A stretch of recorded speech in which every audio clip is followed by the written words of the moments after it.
প্রিয় চাকরিপ্রার্থী বন্ধুরা, upper primary পার্শ্ব শিক্ষকদের জন্য এই মুহূর্তের গুরুত্বপূর্ণ খবর, অর্থাৎ তাদের জন্য ভালো খবর। অবশেষে তথ্য যাচাই করার জন্য কিন্তু যে নোটিশ, সেই নোটিশ দেওয়া হয়েছে এসএসসির পক্ষ থেকে। বিস্তারিত এই ভিডিওতে আমরা জানব যে আপার প্রাইমারি পার্শ্ব শিক্ষকদের তথ্য যাচাইয়ের নোটিফিকেশান দেওয়া হয়েছে স্কুল সার্ভিস কমিশনের পক্ষ থেকে। আগামী 9ই ফেব্রুয়ারি থেকে সেই তথ্য যাচাই করার জন্য যে ইন্টিমেশন লেটার, সেটা ডাউনলোড করা যাবে। বিস্তারিত এই ভিডিওতে আমরা জানব।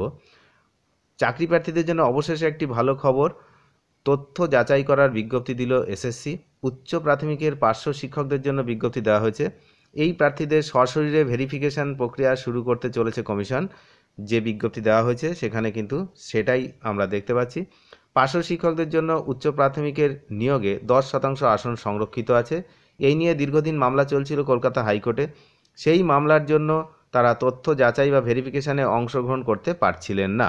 তবে সম্প্রতি কলকাতা হাইকোর্ট জানায় তারা তথ্য যাচাই ও নিয়োগ প্রক্রিয়ায় যোগ দিতে পারবেন। উচ্চ প্রাথমিকের শিক্ষক নিয়োগে সংরক্ষিত 10% আসনে এই প্রক্রিয়া ঝুলেছিল। এবার স্কুল সার্ভিস কমিশন তাদের সশরীরে তথ্য যাচাইয়ের জন্য বিজ্ঞপ্তি জারি করল। এতে যোগ দিতে পারবেন শুধুমাত্র মাধ্যমিক ও উচ্চ মাধ্যমিক স্কুলের পার্শ্ব শিক্ষকরা। খুবই গুরুত্বপূর্ণ, মাধ্যমিক এবং উচ্চ মাধ্যমিক স্কুলের পার্শ্ব শিক্ষকরা কিন্তু যোগ দিতে পারবেন। প্রাইমারি যে পার্শ্ব শিক্ষক তারা কিন্তু যোগদান করতে পারবেন না। যাই হোক, আর এই যে ডকুমেন্ট ভেরিফিকেশনের জন্য যে লেটার, সেই লেটার কবে থেকে পাওয়া যাবে? যে স্কুল সার্ভিস কমিশনের অফিসিয়াল যে ওয়েবসাইট রয়েছে, আপনারা জানেন, সেই অফিসিয়াল ওয়েবসাইট থেকে 9ই ফেব্রুয়ারি থেকে কিন্তু ডাউনলোড করা যাবে। কি কি লাগবে সব কিন্তু সেখানে থাকবে বিস্তারিত ওই ওয়েবসাইটে। সেখানে রয়েছে সমস্ত যোগ্য প্রার্থীদের নথি যাচাইকরণ প্রক্রিয়ায় যোগদানের জন্য ডাকা হবে। সমস্ত প্রাসঙ্গিক প্রশংসাপত্র, শংসাপত্র, নথির ফটোকপির 2টি করে সেট আনতে হবে, অর্থাৎ জেরক্স করে আনতে হবে 2 কপি। আধার এবং সাম্প্রতিক রঙিন ছবি সহ আসল নথি যাচাইয়ের জন্য নিয়ে আসতে হবে।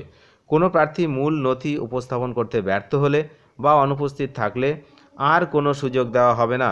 শুনে রাখবেন, খুবই গুরুত্বপূর্ণ বিষয়। একবারই সুযোগ দেওয়া হবে, ওই একবারই, ওই একই ডেটে, যে ডেটে আপনাকে ডাকা হবে সেই দিনেই যেতে হবে। অর্থাৎ আপনার যে কল লেটার, সেই কল লেটার ডাউনলোড করার পরেই জানা যাবে যে কবে আপনাকে যেতে হবে এবং যা যা নিয়ে যেতে হবে সেখানেও লেখা থাকবে।